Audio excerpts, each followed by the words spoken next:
watch any of this hurricane stuff? Oh, yeah. Oh, yeah. So...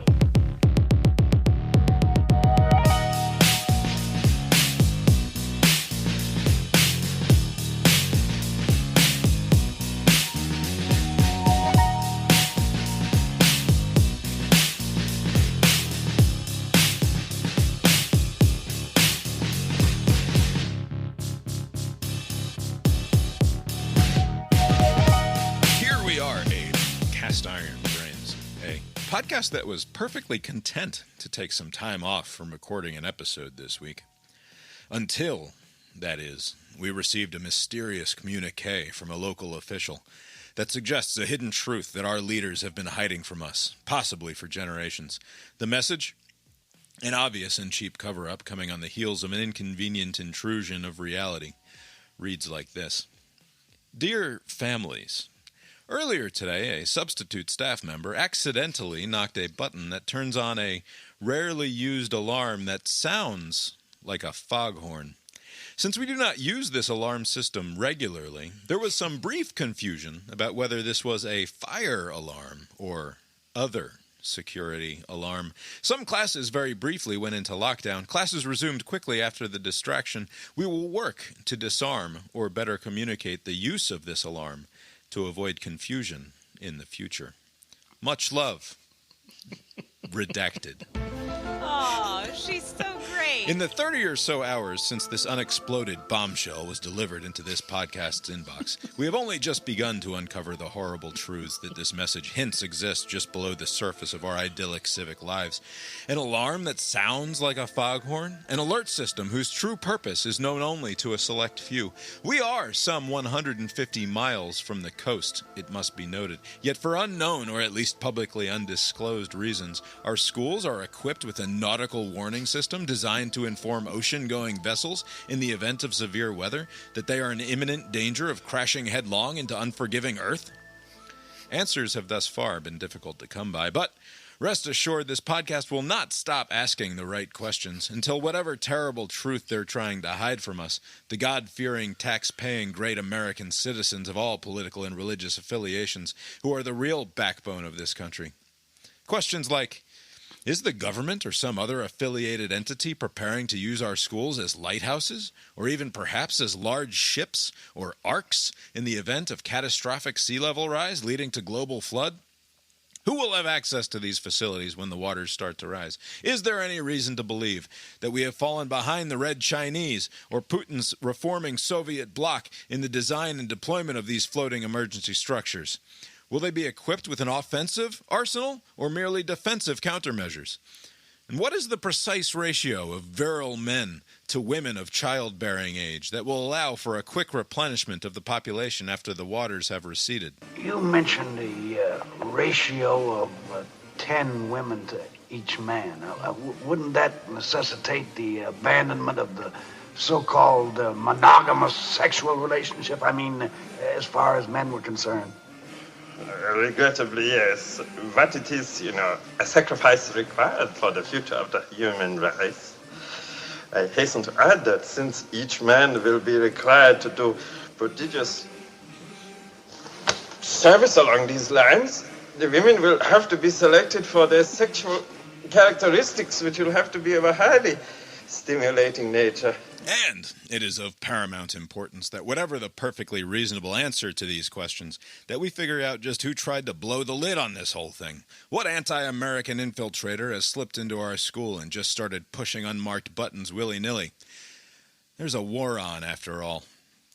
My name is Bob, sitting across the way from my good friend and co-host. That's Abe. How you doing tonight, Abe? Doing well, Bob. Yeah, here we are. Lori's here too. How you doing, Lori? Fine. Lori's fine. Tonight is Wednesday, September 28th, 2022. As indicated at the top there, Abe, I was in fact perfectly content to skip recording this week. We had visitors this weekend, lovely people. My sister, her husband. Maybe the best people.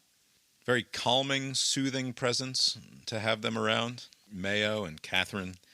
I mean, I'm sure part of it is I didn't really engage with Twitter or any of the news all weekend, and instead just sort of hung out, watched sports, and played board games.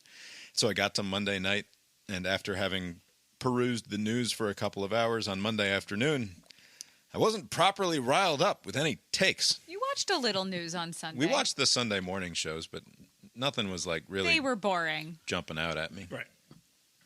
But here we are, and we found it. I found it within me in the last 48 hours or so to get properly riled up at everything. Good. Doesn't take long. Good news for everybody else, obviously. By the way, the person who drafted that message must have been laughing, or No. just If the she way was, that it's written. she was laughing at the situation, but from a place of true concern. Like, she is the cartoon ideal of an elementary school principal. Okay. She is a 1,000% elementary school principal.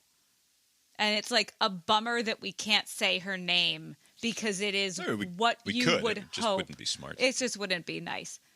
It was Like, what you would, if you can imagine the name of an elementary school principal who is wonderful, It's that. Right. that's her name. Okay.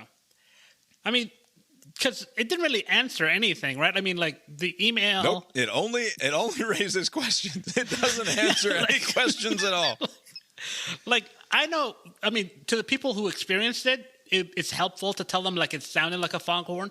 What the fuck was it? Like, you don't know? Right. Like, you don't know what it was? Why is there a button or a lever somewhere in this school that is poorly marked, right? Like, Right. It must be poorly marked because somebody hit it or pulled it. Or And it's not out of the way. It's somewhere, like, within, somebody bumped into it, or it's not, like, in the Right. ceiling or somewhere hard to substitute reach. comes in and is just like, hey, what's this button do? it's a good thing this isn't like a substitute nuclear technician or something along those lines. Like, you know?